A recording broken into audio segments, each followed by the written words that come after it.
Hi friends, welcome to my channel. అందరూ ఎలా ఉన్నారండి? నేనైతే చాలా బాగున్నాను. రాఖీ పండుగ అంటే మనకు వెంటనే గుర్తుకొచ్చేది అన్నా చెల్లెల అనుబంధం కదా. కానీ ఈ పండుగ ఎలా స్టార్ట్ అయిందో మీకు తెలుసా?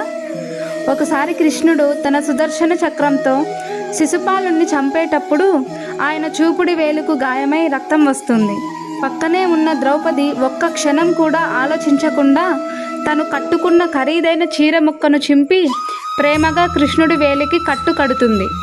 ఆమె ప్రేమను చూసి కృష్ణుడు బదులుగా ఇలా అంటాడు, ద్రౌపది, నీవు కట్టిన ఈ రక్షకు నేనెప్పుడూ రుణపడి ఉంటాను.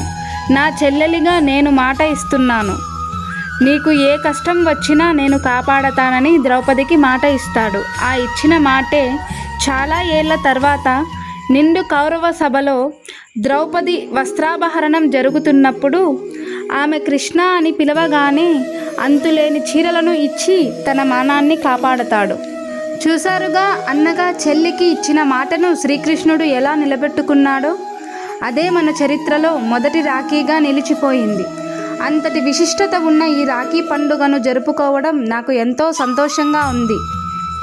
ఇలా రాఖీ పండుగను జరుపుకుంటున్న ప్రతి ఒక్కరికి రాఖీ పండుగ శుభాకాంక్షలు. Thanks for watching.